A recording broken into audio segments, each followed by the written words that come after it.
Μεσάνυχτα, τη μια μέρα, ένας μεγαλοεκδότης βγαίνει κρυφά από το Μέγαρο Μαξίμου. Την επομένη, 4-5 μεγάλοι παίκτες, ας πούμε, του συστήματος αποσύρουν κάπου 600 εκατομμύρια από τις ελληνικές τράπεζες. Και τη μεθεπομένη το πρωί αρχίζει όλη αυτή η φιλολογία για τις τράπεζες που έχουν στερέψει από χρήματα και για τον κόσμο ο οποίος τρέχει στα ATM.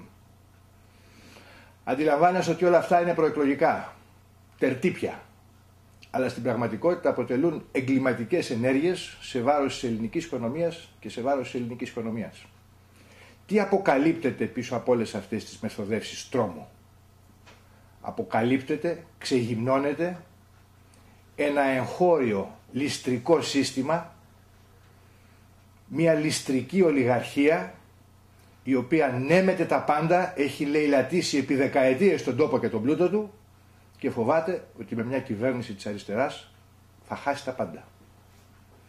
Και αμήνεται και αντιστέκεται λυσοδός και τα φερέφωνά της προσπαθούν κάθε μέρα όσο πλησιάζει η μέρα των εκλογών να ενспείρουν φόβο, τρόμο, αβεβαιότητα και ανασφάλεια και άγχος σε έναν κόσμο ο οποίος πιστεύω ότι κατά βάθος έχει κάνει τις επιλογές του.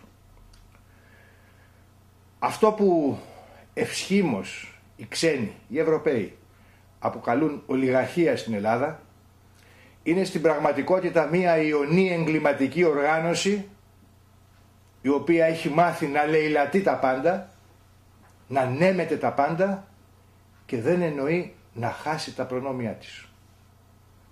Γιατί ξέρει ότι μια κυβέρνηση που δεν είναι ως συνήθως φιλική προς αυτήν, μια κυβέρνηση η οποία θα ψάξει σε τράπεζες, σε κρατικές προμήθειες, σε συναλλαγές κάθε είδους μεταξύ της διαπλοκής και του δημοσίου, μπορεί μέχρι και να τους βγάλει στη φυλακή.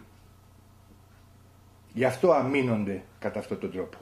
Γι' αυτό έχουν εξαπολύσει έναν ολοκληρωτικό πόλεμο φόβου και τρόμου σε βάρος της ελληνικής κοινωνίας και σε βάρος της ελληνικής οικονομίας.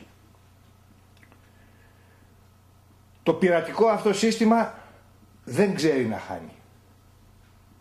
Το πειρατικό αυτό σύστημα της εγχώριας ολιγαρχίας εμποδίζει την πρόοδο, εμποδίζει τον εξυγχρονισμό, θέλει να εμποδίσει την πλειοψηφία του ελληνικού λαού να κατακτήσει ένα διαφορετικό μέλλον, να έχει μια διαφορετική προοπτική.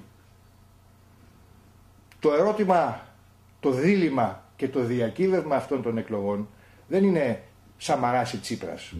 Δεν είναι καν Νέα Δημοκρατία ή ΣΥΡΙΖΑ.